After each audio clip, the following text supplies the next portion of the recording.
জীবনের চেয়ে দেশটা অনেক বড়, তাই জীবনকে পরোয়া না করে দেশের স্বাধীনতার জন্য হাসতে হাসতে নিজের সর্বপ্রথম দেখতে পাচ্ছি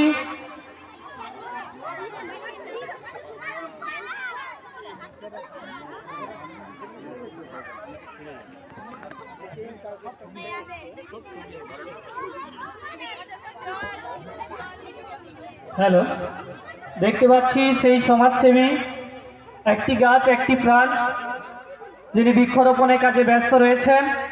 পরিবেশে যে এত তাপমাত্রা বৃদ্ধি পাচ্ছে তার মূল কারণ সেই বৃক্ষ রোপণের জন্য, বৃক্ষ ছেদনের জন্য পরিবেশের তাপমাত্রা অত্যধিক মাত্রায় বেড়ে উঠেছে। তাই একজন সমাজসেবীকে আমরা দেখতে পাচ্ছি, যে সমাজসেবী বৃক্ষরোপণ করছেন, বৃক্ষে জলদান করছেন। সেই সঙ্গে অভিভাবিকা বৃন্দদের বলছি, যারা মাঠের মধ্যে এখনো প্রবেশ করেছেন, আপনারা দয়া করে ব্যারিকেডের বাইরে বেরিয়ে আসুন, দয়া করে বাঁশের ব্যারিকেডের বাইরে বেরিয়ে আসুন।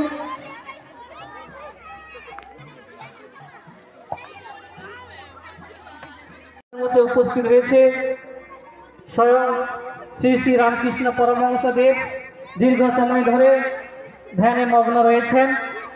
উনিও নিশ্চিত দেশের জন্য মঙ্গল কামনা করছেন, আমাদের দেশ যাতে আরো বড় হয়, আরো ভালো হয়, সমস্ত মানুষ সুস্থভাবে সুন্দরভাবে বাস করতে পারে, বেঁচে থাকতে পারে।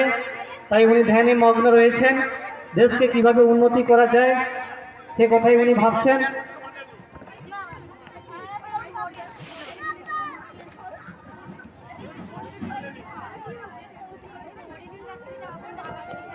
ওনারাই করছে।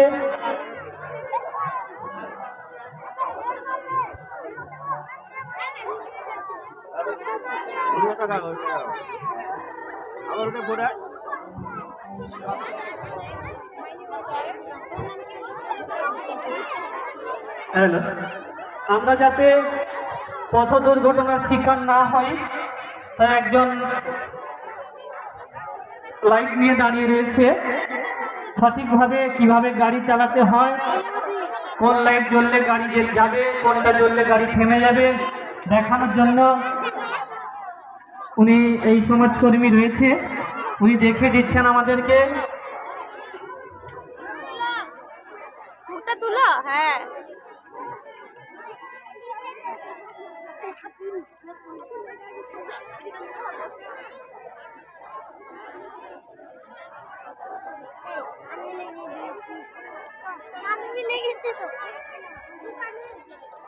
ওই সোহানা।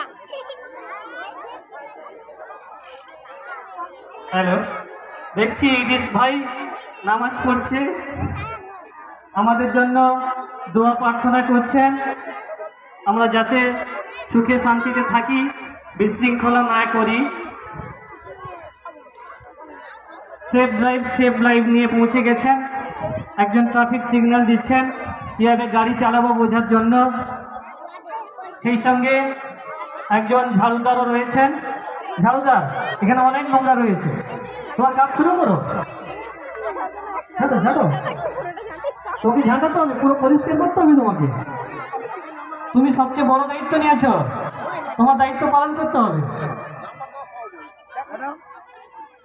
আমরা বিচারকের ভূমিকায় পেয়েছি তরুণ চক্রবর্তী মহোদয় এবং অনির্বাণ মিশ্রা মহোদয়। ওনারা আমাদের এই অনুষ্ঠানটিকে সাফল্যমণ্ডিত করে তোলার জন্য বিদ্যালয়ের পক্ষ থেকে অসংখ্য ধন্যবাদ জানাই। প্রত্যেক বছর এইভাবে এসে আমাদের এই ক্ষুদ্র অনুষ্ঠানটিকে আরো বড় করে তুলবেন।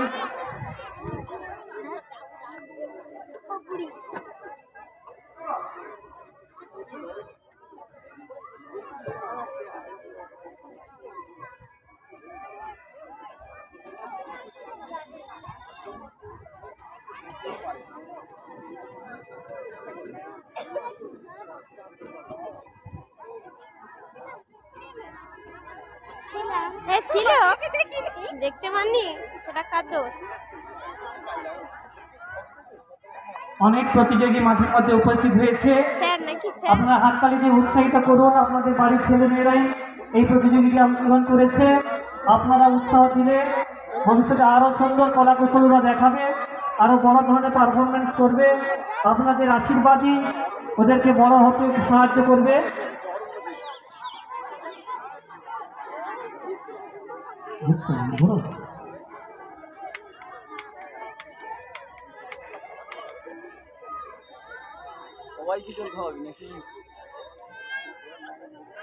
দেখছি আমাদের সামনে শহীদ ক্ষুদিরাম রয়েছেন, যে ক্ষুদিরাম খুব অল্প বয়সে দেশের স্বাধীনতা ফিরিয়ে আনার জন্য হাসতে হাসতে ফাঁসির দড়ি গলায় পড়েছিলেন।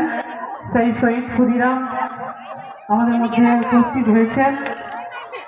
শহীদ ক্ষুদিরাম উনি ভেবেছিলেন ওনার জীবনের চেয়ে দেশটা অনেক বড়, তাই জীবনকে পরোয়া না করে দেশের স্বাধীনতার জন্য হাসতে হাসতে এই যে ফাঁসির দড়ি গলায় পড়েছিলেন সেই শহীদ ক্ষুদিরামকে দেখছি আমাদের মধ্যে উপস্থিত হয়েছে।